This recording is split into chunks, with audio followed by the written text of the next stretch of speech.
एक question solve करते हैं। इस क्वेश्चन में हमें इस इंडेफिनेट इंटीग्रेशन की वैल्यू इवेलुएट करनी है, that is integration of x square D x divided by A plus B x का होल स्क्वायर। तो एक काम ही करते हैं कि इस इंटीग्रल को इवेलुएट करने के लिए सबसे पहला काम तो ये कर लिया कि इसे कुछ इस तरह से रिप्रेजेंट कर देते हैं। I is equal to integration of x square divided by A plus B x का होल स्क्वायर डी एक्स।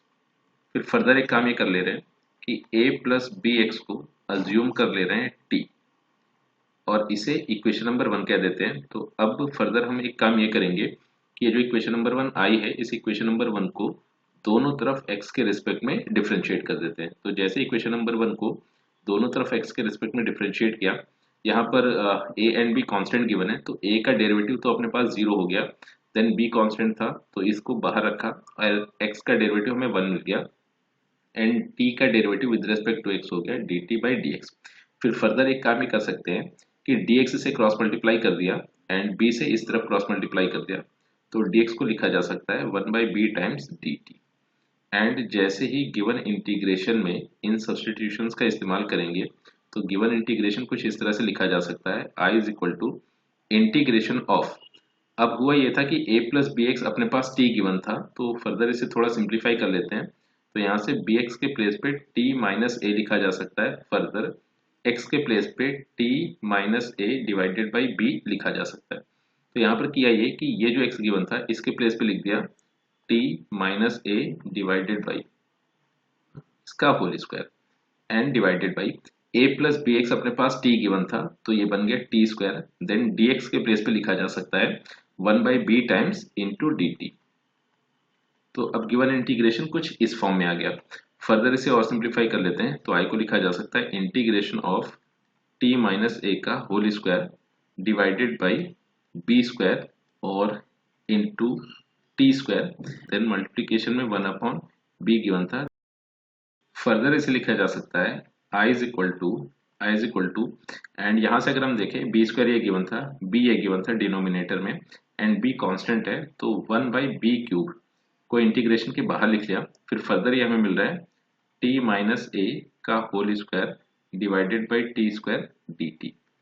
अब एक काम ये कर लेते हैं कि ये जो अपने पास इंटीग्रैंड गिवन है, यहाँ पर न्यूमरेटर को a माइनस बी के होल स्क्वायर इस आइडेंटिटी की हेल्प से ओपन कर लेते हैं। तो फर्दर यहाँ पर लिखा जा सकता है i is equal to one upon b cube integration of t square plus a square minus का टू ए टी, एंड इसके डिवीजन में गिवन था t square then D T.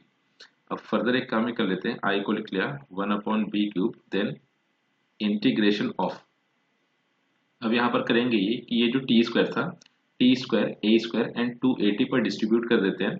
तो इससे हुआ ये कि T square divided by t square, तो ये वन बन गया, देन वन का इंटीग्रेशन, फिर प्लस, फिर further a square by t square आया, तो यहाँ पर ए स्क्वायर कॉन्स्टेंट था तो इसे इंटीग्रेशन से बाहर रखा, देन ये हो गया A square times one upon T square. तो एक काम ये किया कि टी स्क्वायर को T to the power minus two लिख देते हैं, देन डी टी, फिर माइनस का टू ए कांस्टेंट है तो इसको इंटीग्रेशन के बाहर लिखा, then integration of T upon T square. तो टी अपॉन टी स्क्वायर को सिंप्लीफाई करें तो यहाँ से वन बाई टी मिल जाएगा, देन डी टी। फिर फर्दर इसे सिंप्लीफाई कर लेते हैं तो आई की वैल्यू आ गई one by B cube bracket of one का integration with respect to T, तो ये अपने पास हो गया T, then A square and T power minus two का इंटीग्रेशन देखने को मिला T power minus one divided by minus one, then minus का two A and one by T का इंटीग्रेशन हो गया log of mod of T, फिर plus एक इंटीग्रेशन कांस्टेंट। तो फर्दर इसे सिंप्लीफाई करें तो यहाँ से आई को लिखा जा सकता है one by B cube and t minus a square, और ये जो टी पावर माइनस वन था इसको लिख दिया डिवीजन में टी, फिर माइनस का two a times log of mod of t plus integration constant. अब एक काम ही कर लेते हैं कि वापस से ये जो आई की वैल्यू अपने पास आई है यहाँ पर टी के प्लेस पे a plus B x put कर देते हैं। तो जैसे ये सब्सटीट्यूशन यूज किया फिर आई को लिखा जा सकता है one by B cube times a plus B x, फिर माइनस का a square times one upon a plus B x, फिर माइनस का two a times log of mod of a plus B x. Plus integration constant. तो यही is given integration की value होगी and यही इस क्वेश्चन का फाइनल आंसर।